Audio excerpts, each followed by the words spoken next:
నాకు బాధ కలిగించే విషయం ఏంటంటే రీసెంట్గా ఒక 1 మంత్ నుంచి చిరంజీవి గారిని తొక్కేశాడు అనే ఒక రాంగ్ కంటెంట్ని ఇన్స్టాగ్రామ్ నుంచి అదంతా పోస్ట్ చేస్తున్నారు. ఇది నాకు ఇప్పుడు నేను చెప్తున్నా, అవును చిరంజీవి గారు తొక్కేశారు.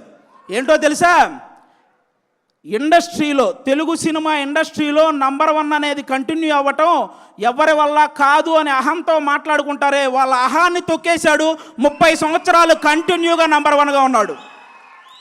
పెద్ద పెద్ద సినిమాలు, పెద్ద పెద్ద కలెక్షన్లు బాలీవుడ్లోనే ఉంటాయి, అది టాలీవుడ్లో సాధ్యం కాదని ఊహల్లో బ్రతికారు చూసావా, ఆ ఊహల్ని తొక్కేశాడు. తెలుగు సినిమాకి అలాంటి కలెక్షన్లు రప్పించి చూపించాడు. అలాగే డ్యాన్స్ అంటే నడవటం, హీరోయిన్ చుట్టూ తిరగటం అని అన్ని లాంగ్వేజ్ వాళ్ళు ఒక భ్రమల్లో బతుకుతుంటే ఆ భ్రమల్ని తొక్కేశాడు. డ్యాన్స్ అంటే ఏంటో చూపించాడు, ఇండియన్ సినిమాని ఏలాడు. అలాగే హీరో అంటే డబ్బులు సంపాదించుకుంటారు, దాచుకుంటారు, బంగ్లాలు కట్టుకుంటారని రాంగ్ మైండ్ సెట్తో ఉండే వాళ్ళ మైండ్ సెట్ని తొక్కేశాడు. సహాయ కార్యక్రమాలు చేపట్టాడు, కొన్ని వేల మందికి సహాయం చేశాడు. చాలామంది తండ్రి సక్సెస్ అయితే కొడుకు సక్సెస్ అవ్వడం జరగదు, అది ఎక్కడో రేరుగా జరుగుతుంటాయి అనుకున్న వాళ్ళ ఆలోచనల్ని తొక్కేశాడు. ఈరోజు కొడుకుని తండ్రిని మించిన వాడిగా తయారు చేశాడు. ఇలా ఎవరైతే నెగిటివ్ మైండ్ సెట్తో ఉంటారో వాళ్ళ అహాన్ని, వాళ్ళ భ్రమల్ని అవన్నీ తొక్కుకుంటూ అగ్ర శిఖరంలో కూర్చున్న స్టార్, మెగాస్టార్.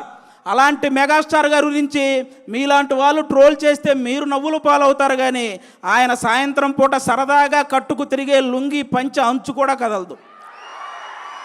ఇది రాసుకోండి. చిరంజీవి గారిని అంత తక్కువ అంచనా వేయకండి. ఎవరూ కూడా ఇలాంటివి మానుకుంటే చాలా మంచిదని నేను మనస్ఫూర్తిగా, ఇన్ని గొప్ప కార్యక్రమాలు, ఇన్ని గొప్ప లక్షణాలు ఉన్న చిరంజీవి గారి మీద ఇంకా ఏదో కావాలని ఆయన మీద పడి ఆడవటం స్పైడర్ మ్యాన్ సినిమాలో ఐటమ్ సాంగ్ లేదని ఏడ్చినట్టే ఉంటుంది. కాబట్టి ఇంకా ఏడవటం మానేయండి.